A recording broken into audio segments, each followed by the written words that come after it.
الحمدللہ والصلاۃ والسلام علی رسول اللہ۔ سب سے پہلے ہر طرح کی حمد اور ثنا، تعریف اور توصیف اللہ رب العزت کے لیے لائق اور زیبا ہے، جس کی نعمتیں بے شمار ہیں، جس کے احسانات انگنت ہیں۔ اللہ تعالیٰ کی ان بے شمار نعمتوں میں اللہ تعالیٰ کی سب سے بڑی، سب سے عظیم نعمت یہ ہے کہ اللہ تعالیٰ نے دنیا کی اتنی بڑی آبادی میں ہم کو اپنے ان منتخب بندوں میں شامل فرمایا ہے جو اللہ کی توحید کی گواہی دینے والے ہیں۔ اللہ کا بہت بڑا احسان ہے کہ اتنی بڑی انسانی آبادی میں ہم وہ چنندہ لوگ ہیں، اللہ کے چنے ہوئے لوگ ہیں جو اپنی زبان سے لا الہ الا اللہ کا کلمہ پڑھتے ہیں۔ یہ کلمہ کوئی چھوٹا کلمہ نہیں ہے۔ اللہ کے نبی صلی اللہ علیہ وسلم نے کیا فرمایا؟ ساتوں آسمان اور زمین ترازو کے ایک پلڑے میں رکھ دیے جائیں اور لا الہ الا اللہ ایک پلڑے میں رکھ دیا جائے، لمالت بہن، تو یہ ایک چھوٹا سا کلمہ جس کو ہم سمجھتے ہیں، یہ کلمہ اس کے پلڑے کا وزن نیچے آ جائے گا اور ساتوں زمین و آسمان اس کے سامنے ہلکے پڑ جائیں گے۔ یہ کلمہ اگر زبان سے نکلا ہے اور یہ کلمہ اگر ہمارے عقیدے کا حصہ ہے تو یہ کلمہ ہم کو سکون سے نہیں بیٹھنے دے گا، یہ کلمہ ہم کو بے چین کر دے گا، یہ کلمہ ہماری نیندیں اڑا دے گا، یہ کلمہ ہمارا سکون چھین لے گا۔ اگر یہ کلمہ پڑھنے کے بعد بھی آپ ہدایت اپنے گھروں میں بند کر کے سکون سے بیٹھے ہیں، اس کا مطلب آپ نے لا الہ الا اللہ کا مطلب سمجھا ہی نہیں۔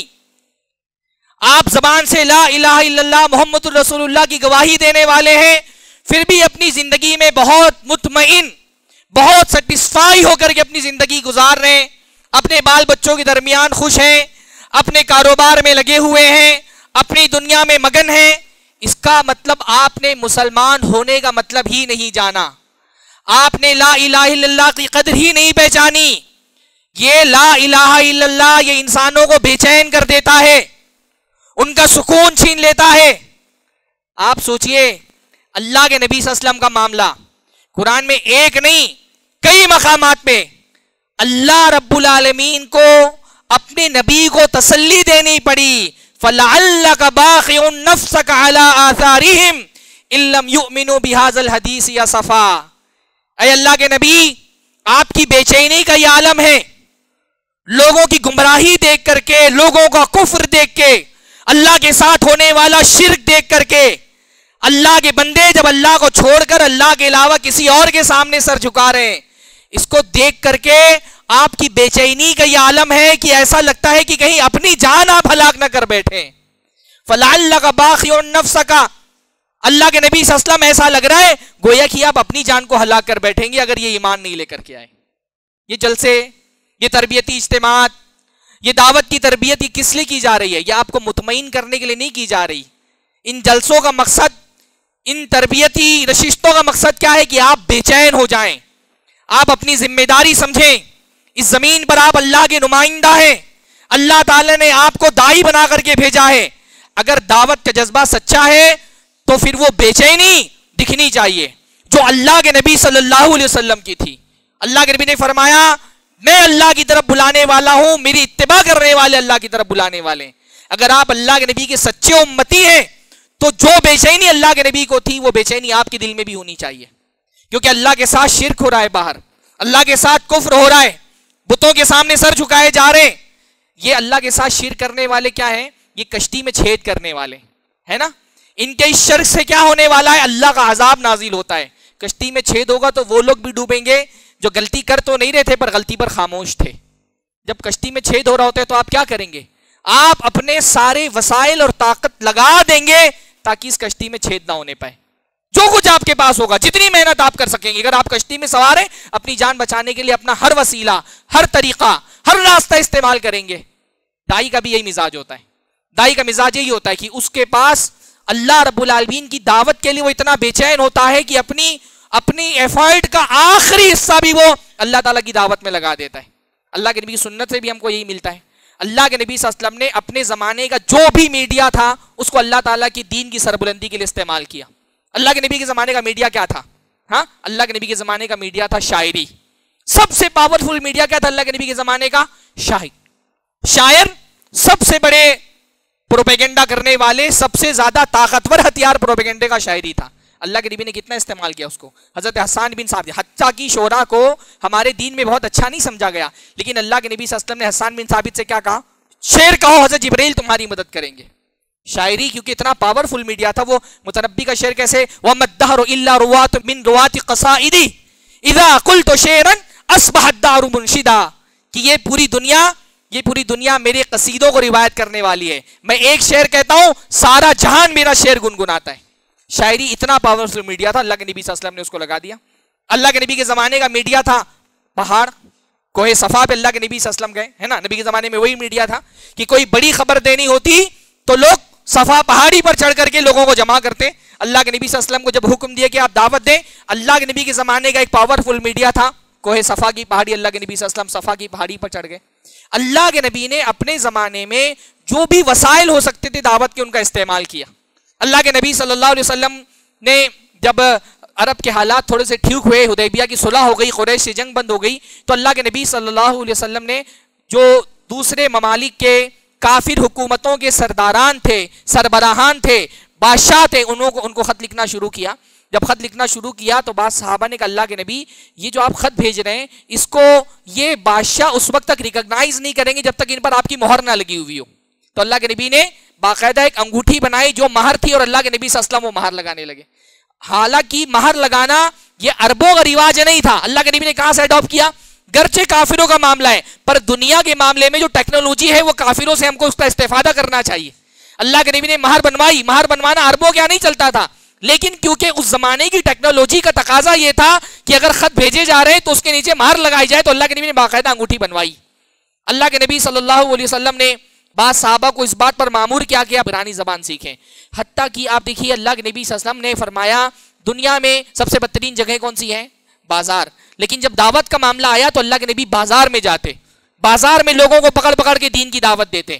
تو اللہ کے نبی نے اپنے رویے سے، اپنی سیرت سے، اپنے کردار سے ہم کو یہ سبق دیا ہے کہ ہم اپنے زمانے کے تمام وسائل کو حتی الامکان دعوت کے فائدے میں استعمال کریں.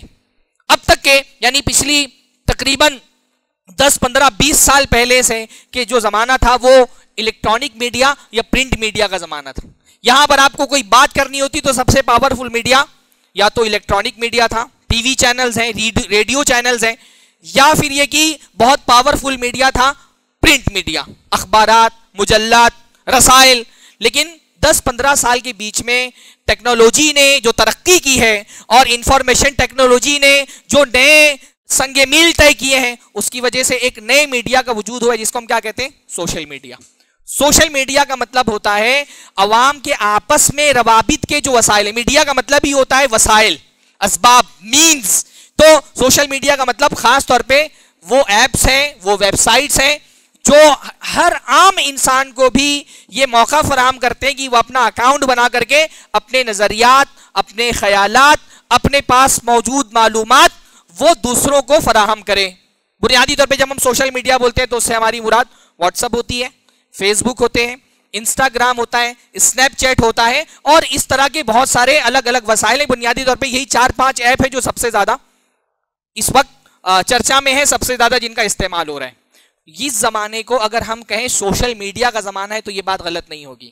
آپ دیکھیے دنیا کی آبادی کل ملا کر کے 8 ارب نہیں پہنچی ابھی، اور دنیا میں ایک سروے کے مطابق تقریباً 4.5 ارب لوگ سوشل میڈیا استعمال کرتے ہیں. یعنی اس وقت دنیا کی آدھی آبادی سوشل میڈیا استعمال کر رہی ہے. کسی زمانے میں کہا جاتا تھا کہ کھانا، کپڑا، مکان یہ انسان کی بنیادی ضرورت ہے، لیکن آج ان 3 چیزوں کے ساتھ ایک چوتھی چیز بھی جڑ گئی ہے، کھانا، کپڑا، مکان اور انٹرنیٹ. غلط کہہ رہا ہوں؟ ہاں آپ بتائیں ایک دن اگر آپ کے موبائل میں انٹرنیٹ نہ ہو، ایک دن چھوڑ دیجئے 1 گھنٹہ اگر آپ کا انٹرنیٹ بند ہو جائے، خاص طور پہ جو ہماری نئی جنریشن ہے، ہاں ان کا سکون غارت ہو جائے گا کہ نہیں؟ رات کو نیند نہیں آئے گی اگر انٹرنیٹ بند ہو جائے. ہاں وائی فائی اگر آدھے گھنٹے کے لیے خراب ہو جائے تو نیندیں اڑ جاتی ہیں لوگوں کی. موبائل ہماری زندگی کی اتنی بڑی ضرورت بن گیا ہے، یہ ہماری زندگی میں اتنا اہم رول بن گیا ہے کہ کسی انسان کا وجود بغیر موبائل کے تصور ہی نہیں کیا جا سکتا. آپ تھوڑی دیر کے لیے سوچیں کہ آپ کی زندگی میں جن لوگوں سے آپ کے روابط ہیں، آپ یہ بتائیے ان میں سے کیا کوئی ایک شخص ایسا ہے جس کے پاس موبائل نہ ہو؟ ہاں، ایک شخص کوئی ایسا اپنی زندگی میں آپ جانتے ہیں جس کے پاس موبائل نہ ہو؟ سوشل میڈیا نے دنیا کی حالت تبدیل کر دی ہے نا. ایک اطلاعات کی ٹیکنالوجی نے اتنی ترقی کر لی ہے کہ بغیر انٹرنیٹ اور بغیر موبائل کے ہم انسان کا تصور ہی نہیں کر سکتے، کسی بھی انسان کا، عورت کا، مرد کا. اور خاص طور پہ کووڈ کے دور میں تو بچے کے ہاتھ میں موبائل آ گیا ہے. بہت کچھ جو ہماری زندگی میں آف لائن تھا وہ آن لائن میں شفٹ ہو گیا ہے. ہمارے اسکول جو آف لائن تھے وہ موبائل میں آ گئے، ہمارے کالجز وہ جو آف لائن تھے وہ ہماری موبائل کے اندر آ گئے، کورسز جو آف لائن ہوتے تھے وہ موبائل میں آ گئے ہیں، ہے نا. ڈیجیٹلائزیشن کے زمانے میں ہمارے بہت ساری چیزیں ڈیجیٹلائز ہو گئی ہیں. ہمارا پورا کا پورا بازار کیا آ گیا ہے؟ موبائل کے اندر آ گیا ہے نا. پورا کا، یعنی ایک زمانہ وہ ہوتا تھا جب تھیلی اٹھا کر کے آپ کو بازار کرنے کے لیے، شاپنگ کرنے کے لیے جانا پڑتا تھا. اب وہ سارا سب کچھ ون کلک اوے ہے. آپ کا پوری دنیا کا بازار ایک کلک کی دوری پر ہے. آپ کے بڑے سے بڑا بزنس، شیئر مارکیٹ سے لے کر کے چھوٹی چھوٹا سب کا سب آپ کے موبائل میں آ گیا ہے. تو موبائل نے، سوشل میڈیا نے ہمارے معاشرے کی تصویر بدل دی ہے، ہمارے معاشرے کی شکل بدل دی ہے. اور دائی جو ہوتا ہے نا وہ تو تلاش میں ہوتا ہے، موقع کی تلاش میں ہوتا ہے، وہ اسباب کی تلاش میں ہوتا ہے. آپ سوچئے صرف فیس بک کا ایک ڈیٹا یہ بتاتا ہے کہ ایک سیکنڈ میں فیس بک میں پوری دنیا میں ایک سیکنڈ کے اندر 5 اکاؤنٹ بنتے ہیں. ایک سیکنڈ میں 5 اکاؤنٹ بنتے ہیں. صرف واٹس ایپ کے بارے میں اس وقت اعداد و شمار موجود ہے کہ صرف واٹس ایپ پہ 2 ارب سے زیادہ لوگ اس وقت استعمال کر رہے ہیں. اور روز آنا تقریباً 100 ارب پیغامات واٹس ایپ پہ نشر ہوتے ہیں. 100 ارب پیغامات، آپ سوچیے کتنی بڑی تعداد ہے. تو ایسے موقع پر ایک مسلمان جو دعوت کے لیے فکر مند ہوتا ہے وہ اس سوشل میڈیا کو بھی دعوت کا ایک بہت بڑا پلیٹ فارم سمجھتا ہے. سب سے پہلی میں وضاحت یہ کرنا چاہوں گا اس موضوع کو لے کر کے کہ آن لائن دعوت آف لائن دعوت کا بدل نہیں ہے. آن لائن دعوت آف لائن دعوت کا بدل نہیں. کوئی اگر یہ سمجھتا ہے کیونکہ سوشل میڈیا اتنا عام ہو گیا ہے اب ہم کو دروس کی ضرورت نہیں رہ گئی، ہم کو اجتماعات کی ضرورت نہیں رہ گئی، ہم کو مکتب نہیں کھولنے چاہیے، مدارس کی ضرورت نہیں رہ گئی، اور سارا فوکس صرف اور صرف ہمارا سوشل میڈیا پر ہونا چاہیے، تو یہ بات غلط ہے. دعوت کا جو نظام اللہ کے نبی صلی اللہ علیہ وسلم نے ہم کو دیا ہے، چاہے وہ جمعہ کی خطبات کی شکل میں ہو، چاہے وہ مساجد کے دروس کی شکل میں ہو، چاہے وہ اصحاب صفہ کی جو ایک مثال ہے، اس کا دنیا میں کوئی بدل نہیں ہو سکتا. وہ اپنی جگہ پر قائم رہے گا، اس کو قائم رہنا چاہیے، اس پر ہماری محنت اور بڑھنی چاہیے. سوشل میڈیا پر دعوت کی اہمیت کے تناظر میں جب میں گفتگو کروں تو آپ کے ذہن میں یہ بات نہیں آنی چاہیے کہ اب تو جمعہ کے خطبوں کی کوئی اہمیت نہیں رہ گئی. ہاں، اب تو جو ہماری مساجد میں نماز کے بعد چھوٹے 5 منٹ کے 10 منٹ کے درس ہوتے ہیں ان کی ضرورت نہیں رہ گئی. اب جو علماء آ کر کے ہمارے مسجدوں میں ہفتے میں، سالانہ، ماہانہ جو پروگرام اور اجلاس ہوتے ہیں اب ان کی کوئی ضرورت نہیں. کیوں؟ کہ ہمارے ہاتھ میں سوشل میڈیا ہے. سوشل میڈیا کبھی بھی زمینی دعوت کا بدل نہیں بن سکتا. زمینی دعوت کیا کرتی ہے؟ افراد کو تیار کرتی ہے. زمینی دعوت کا مقصد تربیت کرنا ہوتا ہے، اخلاق کو سنوارنا ہوتا ہے، کردار کو سنوارنا ہوتا ہے، تزکیہ کرنا ہوتا ہے. یہ کام سوشل میڈیا سے نہیں ہو سکتا. اس کام کے لیے زمینی سطح کی دعوت ضروری ہے. سوشل میڈیا ایک پیرلل میڈیا ہے، ایک متوازی ساتھ چلنے والا میڈیا ہے. دعوتی کام جو زمینی سطح پر ہمارا ہے وہ ہوتے رہنا چاہیے، اس کے ساتھ ہماری اپنی کچھ توجہ، کچھ طاقت، ہمارے کچھ وسائل ہم کو سوشل میڈیا میں لگانے چاہیے. اب دیکھیے جب اتنی بڑی تعداد سوشل میڈیا کو یوز کری، یعنی دنیا کی آدھی آبادی سوشل میڈیا پر ہے، تو اب بائیکاٹ کرنے سے تو مسئلہ نہیں حل ہونے والا ہے نا. ہم یہ سوچیں گے نہیں، یعنی ایک رویہ ہمارے ہاں بعض لوگوں کا ہے کہ ہر وقت بائیکاٹ کرو، سوشل میڈیا کا بائیکاٹ کرو، فیس بک پہ اکاؤنٹ نہیں بنانا ہے، واٹس ایپ پہ اکاؤنٹ نہیں بنانا ہے. بائیکاٹ سے مسئلہ حل ہونے والا نہیں ہے. اللہ رب العالمین نے قرآن مجید میں فرمایا وَلَا تَهِنُوا فِي ابْتِغَاءِ الْقَوْمِ، قوم کو یعنی دشمن جو ہے تمہارے، ان کا پیچھے کرنے میں سست مت پڑ جاؤ، دشمنوں کا پیچھا کرو. ہر محاذ پر تم کو ان سے جنگ کرنی ہے. جس محاذ پر، جس میدان میں وہ تمہارے مقابلے میں آ کے کھڑے ہوں گے، اپنی باطل کی اشاعت کریں گے، اپنے ناحق فتنوں کو پھیلائیں گے، ہر محاذ پہ جا کر کے تم کو جواب دینا ہے. آج کفر کی دنیا، اس نے سوشل میڈیا کو جنگ کا میدان بنایا ہوا ہے، تو ہم سوشل میڈیا کے محاذ پر بھی ان سے جا کر کے جنگ کریں گے. کہیں بھی سست نہیں پڑنا ہے. مسلمان ہر جگہ جا کر کے کفر کا مقابلہ کرے گا. تو اگر باطل نے، اہل باطل نے، اہل کفر نے سوشل میڈیا کو اپنے فتنوں کے پھیلانے کا ایک بڑا اسٹیج بنا لیا ہے، تو ہم کو ان کے اسٹیج پر جا کر کے ان سے مقابلہ کرنا پڑے گا۔ اللہ تعالیٰ نے کتنی پیاری بات فرمائی، ان تکونوا تعلمون فانہم یعلمون کما تعلمون وترجون من اللہ ما لا یرجون۔ تم اللہ سے جس چیز کی امید رکھتے ہو یہ امید نہیں رکھتے۔ تھوڑی دیر کے لیے غور کریں، تھوڑی دیر کے لیے، واللہ کبھی کبھی تعجب ہوتا ہے۔ آپ نے شاید ایسے لوگوں کو نہیں دیکھا ہو، الہاد کا پرچار کرنے والے، اللہ کا انکار کرنے والے، پوری طاقت اور وسائل جھونک دیے سوشل میڈیا پر ارتداد اور الہاد کا فتنہ پھیلانے کے لیے۔ بڑے بڑے ان کے چینلز ہیں، ویب سائٹ ہیں، اچھا خاصا پیسہ خرچ کر رہے، کیوں؟ اللہ کے انکار کا نظریہ اور عقیدہ پھیلانے کے لیے۔ بھائی کیا مل جانے والا ہے ان کو اس سے؟ ان کا تو کوئی رب بھی نہیں ہے نا جس سے وہ اجر کی امید رکھتے ہو۔ ملحد تو اللہ کا انکار کر رہا ہے، اس کو کیا فائدہ ملنے والا ہے؟ اللہ کا انکار کر کے اس کو کیا فائدہ ملنے والا ہے؟ اس کو تو کوئی اجر کی امید بھی نہیں ہے۔ باوجود اس کے کہ کوئی اجر کی امید نہیں ہے، انہوں نے اپنی ساری طاقت جھونک دی ہے سوشل میڈیا پر۔ تو ہم لوگ ترجون من اللہ ما لا یرجون، ہم کو تو یہ محنت اس لیے کرنی ہے کیونکہ ہم اللہ سے اجر کی امید رکھتے ہیں۔ وہ جو اجر کی امید نہیں رکھتے ہیں انہوں نے اپنی ساری طاقت جھونک دی ہے، اور ہم جو اجر کی امید رکھتے ہیں، ہمارا نوجوان وہ سوشل میڈیا پہ صرف مجرے کرے گا، ہاں اس کا کام سوشل میڈیا پہ صرف گانے شیئر کرنا رہ گیا ہے، اس کا کام صرف سوشل میڈیا پر فحش تصاویر شیئر کرنا رہ گیا ہے۔ باطل اپنی ساری طاقت کے ساتھ سوشل میڈیا کا استعمال اسلام کی قوت اور اس کے اثر کو مٹانے کے لیے کر رہا ہے، اور ہم کیا کر رہے ہیں؟ ہمارا نوجوان مجرے کر رہا ہے۔ ہاں یہاں دیکھیں، یہاں پورے ممرہ، آپ کے قبرستان سے لے کر کے ادھر ریتی بندر تک کے مسلمان لڑکے شکل اور کپڑا دیکھ کر کے پہچان میں آ جاتا ہے کہ کس قبیلے سے ان کا تعلق ہے۔ ہاں شکل اور کپڑے دیکھ کر کے پہچان میں آ جاتا ہے، یعنی وہ قوم جس کو اللہ نے خیر امت قرار دیا ہے، جس کا کام ہے جہنم میں جا رہی انسانیت کو جہنم سے بچانا، اس کا نوجوان، اس کی تو رات کی نیندیں اڑ جانی چاہیے۔ اللہ تعالیٰ نے اتنا بڑا، نبیوں دعوت کی فضیلت میں اگر کوئی ایک روایت میں پیش نہیں کروں آپ کے سامنے، قرآن کی ایک آیت پیش نہیں کروں، اتنی بات کیا دعوت کی اہمیت کو سمجھنے کے لیے کافی نہیں کہ دعوت نبیوں کا کام تھا۔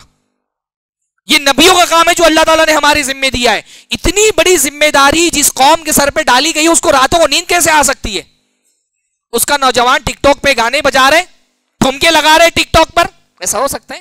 ہاں جس کو بھیجا گیا تھا کہ انسانوں کو جا کر کے جہنم سے بچاؤ، وہ ٹھمکے لگانے کا کام کر رہے سوشل میڈیا پر، اس کو اسی سے فرصت نہیں مل رہی ہے۔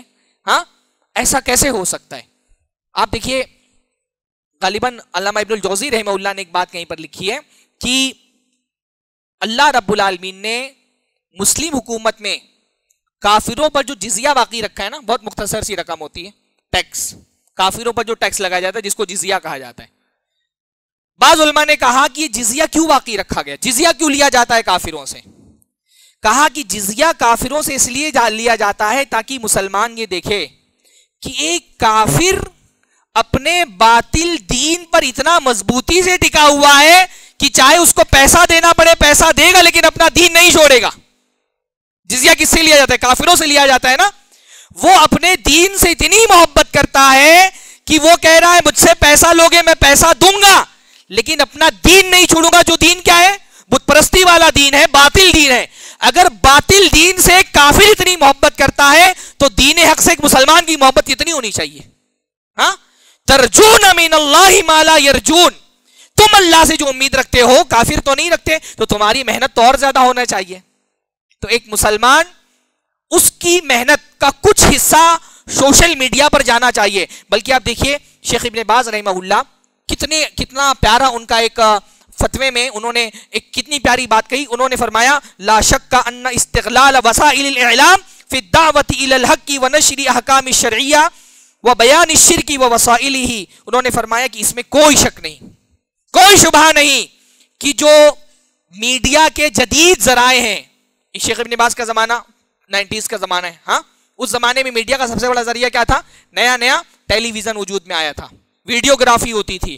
انہوں نے فرمایا کہ ان وسائل کا استعمال کرنا توحید کی نشر و اشاعت کے لیے، شرک سے لوگوں کو روکنے کے لیے، فرمایا کہ من اعظم المہمات، اہم چیزوں میں سب سے اہم چیز ہے، بل من اوجب الواجبات، بلکہ جتنی چیزیں اللہ نے واجب کی ہیں اس میں سب سے بڑا واجب ہے ٹیلی ویژن کا استعمال کرنا اللہ تعالیٰ کی دین کی نشر و اشاعت کے لیے. شیخ ابن باز کے فتوے میں یہ بات موجود ہے، بلکہ انہوں نے یہاں تک کہ بات کہی ہے کہ اگر کسی کو تصویر کے معاملے میں اس بات کا اندیشہ ہے کہ تصویر، کیونکہ تصویر کے بارے میں ابتدا سے علماء کا اختلاف رہا، بعض علماء کہتے ہیں کہ جو ویڈیوگرافی ہوتی ہے یہ تصویر کے حکم میں جس سے اللہ کے نبی نے منع فرمایا. بعض علماء کی رائے یہ ہے کہ جیسے آئینے کا عکس ہوتا ہے ویسے ویڈیو بھی ایک عکس کو بند کر لیتا ہے، اس لیے اس کو عکس بندی کہا جاتا ہے. تو انہوں نے کہا کہ جو علماء ویڈیوگرافی کو حرام سمجھتے ہیں وہ بچ جائیں اس سے، تو کوئی حرج نہیں، لیکن جو علماء اس کو جائز سمجھتے ہیں ان کو چاہیے کہ اپنی پوری طاقت ویڈیو کے ذریعے سے دین کی اشاعت میں لگائیں، اور جو نہیں لگا رہے اس کو حرام سمجھتے وہ اللہ کیا معذور ہے. یہ شیخ ابن باز کا فتویٰ ہے، میرے پاس موجود ہے عربی میں، وہ زبان میں عربی ٹیکسٹ بھی اس کا موجود ہے. تو ایک مسلمان وہ اس کا اپنی طاقت، خاص طور پہ ہمارا نوجوان جو سوشل میڈیا کی طاقت سے واقف ہے، جو سوشل میڈیا کے مزاج کو سمجھتا ہے، اس کا سوشل اکاؤنٹ بھی مسلمان ہونا چاہیے. ایک مسلمان اللہ کے رنگ میں رنگا ہوتا ہے نا. اللہ نے کیا فرمایا؟ صبغۃ اللہ ومن احسن من اللہ صبغہ، اللہ رب العالمین کے رنگ میں رنگ جاؤ. اللہ کا رنگ کیا ہے؟ صبغۃ اللہ سے مراد اللہ کا دین ہے. تو ایک مسلمان جب اللہ کا دین اختیار کرتا ہے نا تو اس کا سب کچھ مسلمان ہو جاتا ہے، اس کے کپڑے مسلمان ہو جاتے ہیں، اس کی داڑھی مسلمان ہو جاتی ہے، اس کی ہر شے مسلمان ہوتی ہے. ہاں، تو اس کا سوشل اکاؤنٹ بھی مسلمان ہونا چاہیے. دین کا رنگ اس کے سوشل اکاؤنٹ پہ بھی غالب ہونا چاہیے، اس کا اسٹیٹس بھی مسلمان ہونا چاہیے. صالح جو ہے نا وہ صرف جاندار چیزیں صالح نہیں ہوتی، انسان صرف صالح نہیں ہوتا، بے جان چیزیں بھی صالح ہوتی ہیں نا. اللہ کے نبی فرمایا نعم المال الصالح للرجل الصالح، صالح آدمی کا مال کتنا صالح ہوتا ہے. مال، پیسہ کوئی جاندار چیز نہیں ہوتی نا، لیکن اللہ کے نبی نے کیا فرمایا؟ اگر آدمی صالح ہے تو اس کا پیسہ بھی کیا ہوتا ہے؟ صالح ہوتا ہے، اس کا مال بھی صالح ہوتا ہے، وہ صحیح جگہوں پہ خرچ ہوتا ہے. تو ایک نوجوان اگر صالح ہے تو اس کا جو سوشل اکاؤنٹ ہے وہ بھی صالح ہونا چاہیے. دو ہی طرح کے لوگ ہیں سوشل اکاؤنٹ میں، ایک حزب اللہ والے اور ایک حزب الشیطان والے. یا تو کچھ لوگ سوشل میڈیا پہ بیٹھ کر کے اللہ کا کام کر رہے ہوتے ہیں، دین کی نمائندگی کر رہے ہوتے ہیں، یا تو شیطان کی نمائندگی کر رہے ہوتے ہیں. ہمارے نوجوان یہ دیکھیں کہ آپ کا سوشل میڈیا یہ اللہ رب العالمین کے دین کی نشر و اشاعت کے کام میں لگا ہوا ہے، یا سوشل میڈیا پہ بیٹھ کر کے آپ شیطان کی خدمت کر رہے ہیں. دین کی خدمت کر رہے ہیں یا شیطان کی خدمت کر رہے ہیں؟ ہاں، فلم دیکھ کر کے آئے، فیس بک پہ اسٹیٹس لگا دیا واچنگ ڈیش ڈیش ڈیش. کیا کر رہی ہیں؟ خود گناہ کر رہے ہیں اور اس کے ساتھ ساتھ اس گناہ کی اشاعت کا کام کر رہے ہیں. آپ اگر صالح ہیں تو آپ کا سوشل اکاؤنٹ بھی صالح ہونا چاہیے. اس لیے بہت دیکھیے اللہ رب العالمین نے سوشل میڈیا کو ایک نعمت ہم کو دی ہے. سوشل میڈیا کی اس کا استعمال اللہ رب العالمین، سوشل میڈیا کا سب سے بڑا فائدہ کیا ہے؟ کم ترین سرمایے میں آپ اللہ رب العالمین کی دین کی دعوت پہنچا سکتے ہیں، ہے نا. ہم ایک پروگرام کرنا چاہتے ہیں زمینی سطح پر، بڑے وسائل لگتے ہیں، بڑا سیٹ اپ چاہیے ہوتا ہے. آپ دیکھیے آج کل کے دور میں بہت آسانی کے ساتھ الحمدللہ، بلکہ بغیر کسی خرچ کے یا بہت معمولی خرچ کے اللہ تعالیٰ کا دین دنیا میں بیٹھے ہوئے بے شمار افراد تک پہنچ رہے. خود ہم لوگ ایک زمانے میں ہندوستان کی جو طلبہ تھے ان کے لیے خواب ہوتا تھا عرب کے علماء سے استفادہ، ہے نا. خواب کی بات ہوتی تھی، بغیر مدینہ جائے ہوئے، بغیر مکہ جائے ہوئے، وہاں کے علماء کے سامنے جب تک زانوے تلمس طے نہ کرے ان سے استفادہ ممکن نہیں تھا. سوشل میڈیا نے آج یہ آسانی کر دی ہے کہ کبار علماء سے ہندوستان میں اپنے گھر کے اندر اپنے بیڈ پہ بیٹھ کر کے آپ استفادہ کر سکتے ہیں. سوشل میڈیا نے کیا کیا ہے؟ ان فاصلوں کو سمیٹ دیا ہے، قریب دور کے انسانوں کو قریب کر دیا ہے. اس کو اپنے خیر کے لیے استعمال کریں، اپنے علم میں اضافے کے لیے استعمال کریں، اپنے معلومات اور اپنے دینی شعور میں بلندی کے لیے اس کو استعمال کریں. فیس بک اور سوشل میڈیا اور دوسری چیزوں نے کیا کیا ہے؟ دعوت کے امکانات کو بڑھا دیا ہے، اسباب کو بڑھا دیا ہے. میں ایک تفسیر کی اپنی کلاس لے رہا ہوں، تقریباً 1.5 سال سے زوم پہ میری تفسیر کی کلاس چل رہی ہے. الحمدللہ ایک پارہ سورہ بقرہ کا ختم ہوا ہے، پہلا پارہ الحمدللہ ختم ہوا ہے. 1.5 سال کا عرصہ گزرا ہے اور الحمدللہ تقریباً 100 سے 150 کی تعداد میں ایک سال سے لوگ مستقل 1.5 سے 2 گھنٹے کی کلاس ہوتی ہے اور استفادہ کر رہے ہیں. یہ ٹیکنالوجی کے اس ڈیولپمنٹ سے پہلے یہ ممکن نہیں تھا، ہے نا. آڈینس ہماری بڑھ گئی ہے. پہلے آپ کو دعوت دینا ہوتا، آپ کے پاس حلقہ بہت چھوٹا تھا، اپنے رشتہ داروں میں کوئی دعوت کا کام کر دیں، اپنے بھائیوں میں کچھ دعوت کا کام کر دیں، مسجد میں جو آپ کا ایک ساتھی اس میں کچھ دعوت کا کام کر دیں. اب دعوت کے امکانات بڑھ گئے. اس کا یہ مطلب نہیں کہ آپ قریبی لوگوں میں دعوت کا کام چھوڑ دیں، لیکن قریبی لوگوں کے ساتھ ساتھ دور فاصلے پر بیٹھے ہوئے شخص کے لیے بھی دعوت کرنے کے انتظامات سوشل میڈیا کے ذریعے سے ہمارے ہو گئے. اسی طرح سے ایک بہت اہم فائدہ سوشل میڈیا، آخری بات میں بولتا ہوں، سوشل میڈیا کا ایک بہت اہم فائدہ کیا ہوا ہے کہ آپ بغیر کسی کو ذاتی طور پہ اپروچ کیے ہوئے بھی دعوت کا کام کر سکتے ہیں. بھائی پہلے آپ کو دعوت دینی ہوتی تو آپ کے کیا کرنا پڑتا تھا؟ ایک آدمی سے مل کر کے ذاتی طور پہ جب تک آپ اس کو اپروچ نہیں کرتے آپ دعوت کا کام نہیں کر سکتے تھے نا. اب کیا کر رہے ہیں، بہت سارے ہمارے احباب ہیں نا، وہ تھوڑا سا شرمندگی محسوس کرتے ہیں. جیسے میں کالج میں پڑھتا ہوں، میرا کوئی دوست ہے، ذاتی طور پہ اس کو کوئی پمفلیٹ دینا مجھے اس میں کمفرٹیبل محسوس نہیں کرتا ہوں. کوئی دین کی بات بتانا اس میں بہت جو ہے وہ کمفرٹیبل اپنے آپ کو محسوس نہیں کرتا ہوں. بہت آسانی کیا کر دیا آپ نے، اسٹیٹس ایک لگا دیا، ایک اسٹیٹس لگایا آپ نے، ذاتی طور پہ اس کو کچھ نہیں دیا. آپ کو پتا ہے آپ اسٹیٹس لگاتے ہیں، 50 لوگ اگر آپ کا اسٹیٹس دیکھتے ہیں تو 5 اس میں سے غیر مسلم ہیں، ہے نا. بغیر ذاتی اپروچ کیے ہوئے بھی دعوت کا کام ہو سکتا ہے کہ نہیں ہو سکتا ہے؟ اللہ تعالیٰ نے قرآن مجید میں سورہ بقرہ میں کیا فرمایا کہ جب تم سے کوئی امن مانگے تو اس کو امن دو، حتی یسمع کلام اللہ، یہاں تک کہ وہ اللہ کا کلام سن لے. یہ نہیں کہا کہ تم کلام سناؤ اس سے، تم اس کے سامنے پڑھو وہ سن لے. دعوت کا بہت سارا کام کیسے ہو سکتا ہے؟ بغیر اپروچ کیا آپ دعوت کا کام کریں. حضرت سمامہ کو جا کے باقاعدہ کوئی دعوت نہیں دی گئی، ایسی جگہ پر رکھ دیا گیا جہاں انہوں نے خود دیکھ لیا. اسٹیٹس جو ہے نا ہمارے بہت بڑا ذریعہ دعوت کا ہو سکتے ہیں کہ آپ اسٹیٹس لگا رہے ہیں، آپ نے کسی کو ذاتی طور پہ اپروچ ہی نہیں کیا. حضرت ابوبکر کے بارے میں کیا آتا ہے کہ لوگ ان کو پکڑ کر کے پیٹنا شروع کر دیا مشرکین نے اور کہا باہر بھگانے لگے. تو ایک ان کے خیرخواہ تھے وہ آئے اور انہوں نے کہا کہ یہ کیا مسئلہ ہے، کیوں مار رہے ہو ایسے آدمی، اس کو تو شہر چھوڑ کر کے نہیں جانا چاہیے، مکہ چھوڑ کے نہیں جانا چاہیے.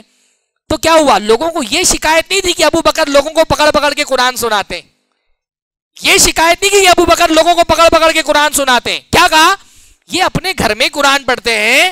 قرآن کی تاثیر ایسی ہے کہ جب یہ قرآن پڑھتے ہیں ہماری عورتیں اور بچے جمع ہو جاتے ہیں، قرآن سننے لگتے ہیں. ہم کو خوف ہے کہ کہیں اس سے فتنے کا شکار نہ ہو جائیں. دعوت کا ایک اپروچ یہ بھی ہوتا ہے کہ پرسنل آپ کسی کو کوئی پیغام نہیں بھیج رہے، آپ نے اسٹیٹس پہ لگایا ہے، آپ نے فیس بک پہ شیئر کیا، آپ نے یوٹیوب پہ کسی عالم کا ایک درس اپلوڈ کر دیا. ہاں یہ کیا ہوگا کہ ایک بغیر ذاتی اپروچ کے ہم اپنی دعوت پہنچا سکتے ہیں. اس لیے ہمارے نوجوان ان کو یہ سمجھنا چاہیے کہ خاص آخری بات بول کے بات ختم کرنا، وقت میرا ختم ہو گیا. ہمارے یہاں الحمدللہ علماء کی تعداد بہت اچھی ہے نا. ہم کو ایسے نوجوانوں کی ضرورت ہے جو علماء سے دین کا یہ مواد حاصل کر کے اس کو سوشل میڈیا پہ نشر کرے. خاص طور پہ جماعت اہل حدیث میں ہمارے یہاں اس کے لیے بہت کمی دیکھنے میں آتی ہے. آپ دیکھیں دوسرے مسالک میں ہر بڑے عالم کی باقاعدہ PR ٹیم ہے، 10-10 15-15 20-20 لوگوں پر مشتمل. ان کا واٹس ایپ سے لے کر کے یوٹیوب، فیس بک، انسٹاگرام، ہر طرح کا اکاؤنٹ ان کے شاگردوں نے اور ان کی PR ٹیم نے بنایا ہوا ہے.